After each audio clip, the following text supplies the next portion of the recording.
death in the family by murder. So cortisol and adrenaline flood into the brain architecture. The hippocampus is the part that long-term memory and certain types of emotional regulation shrinks. I could not remember the times table. I could not sit still in my seat. A lot of these kids have damage to their brain architecture. Hi, my name is Janine De Silva. I'm the Administrator for Crisis Intervention at the New York City Department of Education.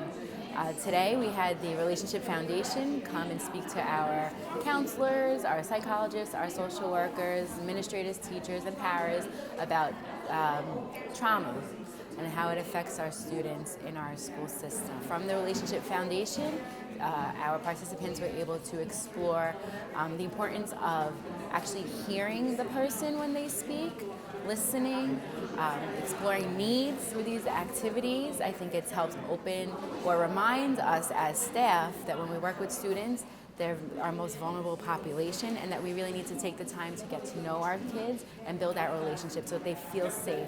And once they feel safe and they feel they're in a loving community, they'll trust us and they'll be able to increase their ability to learn in our classrooms. My name is Jacqueline Allen Cooper. I'm an educator for many years. I'm a school guidance counselor for over 10 years, and I work in New York City urban schools. I have the relationship course right now in the workshop, and it's so needed, it's so beneficial, because most of our students that we work with are under trauma. We cannot reach them if we don't help them first to fix their problem. You gotta get yourself ready for the next day. You don't really have the time. We should. It would be nice if we did, especially in the workplace. We're all working with children here, or in our homes, or helping others, but it doesn't happen.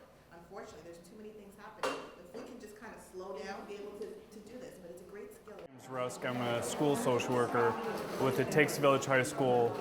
It's East Flatbush in Brooklyn, and the kids there have a lot of trauma. This would be great if they could do it to all the schools to really help the teachers, because they have trauma from the kids because they feel the energy from them. So I think this would be beneficial if they could provide that to every school. The Relationships 101, I believe, is probably first and foremost the most important thing before you could even have a child in a classroom learn anything, because if they don't have if they don't have an opportunity to be in a classroom that's safe and any kind of a nurturing, healthy environment, then no learning is going to take place. When you have a difficult child, especially on the high school level like me, we try to explain to ourselves and to our staff that it's not, their behavior is not about us, it's about them.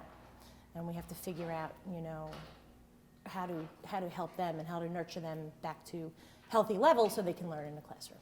I'm a guidance counselor at the High School for Global Citizenship. Our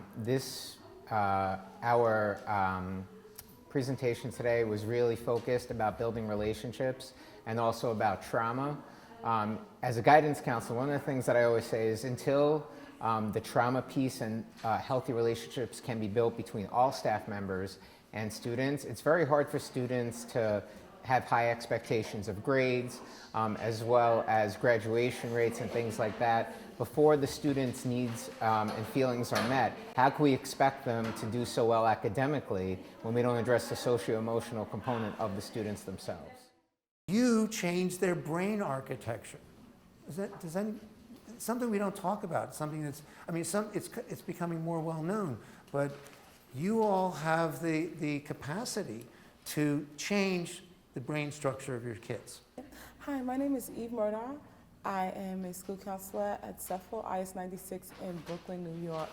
And today's takeaways for me was focusing on the trauma that students face and the importance of teaching them the language of communicating effectively, how their words have power and how taking away certain words from the language they use empowers them